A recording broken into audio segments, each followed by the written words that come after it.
देश में voter list पर सवाल उठ रहे हैं।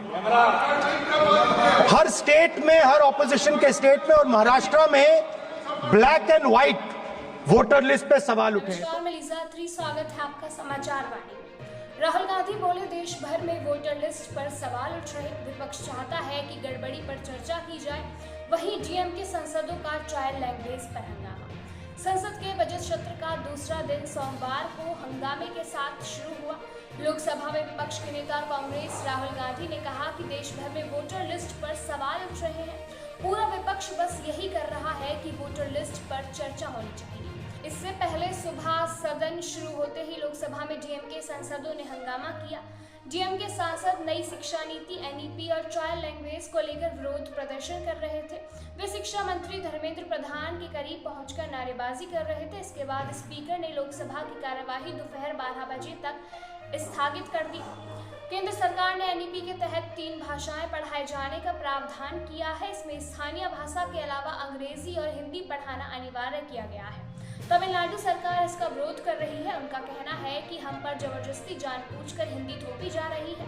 डीएमके सांसद इसका विरोध कर रहे हैं।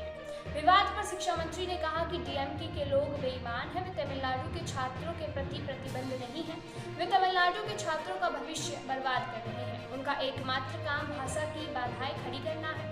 वे राजनीति कर रहे हैं। केंद्रीय मंत्री धर्मेंद्र प्रधान ने नई शिक्षा नीति और 3 भाषाओं के विवाद पर कहा कि जिनके पास कोई तथ्य नहीं है, वे केवल हल्ला करके विपक्ष को भ्रमित करना चाहते हैं। पिछले दिनों भारत सरकार की तमिलनाडु सरकार से चर्चा हुई थी। इसमें समझौते का एक रास्ता भी निकला था। उसी रास्ते पर तमिलनाडु सरकार राजी हो जाए, हमें उन्हें पीएमसीडी एलोकेशन देने में कोई आपत्ति नहीं है। डीएमके सांसद की आपत्ति के बाद लोकसभा स्पीकर ने बताया कि शिक्षा मंत्री धर्मेंद्र प्रधान के शब्द को रिकॉर्ड से हटा दिया जाएगा। हालांकि विपक्षी नेताओं का हल्ला जारी रहा। इसके बाद लोकसभा स्पीकर ने कहा कि जो भी सदस्य सदन की मर्यादा को तोड़ेंगे, उनके खिलाफ कड़ी कार्रवाई की जाएगी।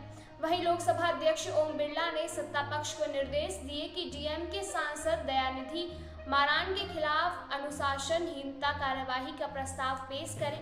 संसदीय कार्य मंत्री किरेन रिजिजू ने कहा कि प्रस्ताव पेश करने से पहले सदन की राय जानेंगे। उन्होंने मारन के आचरण की भी आलोचना की। ऐसी ही और अपडेट्स जानने के लिए जुड़े रहिए हमारे साथ।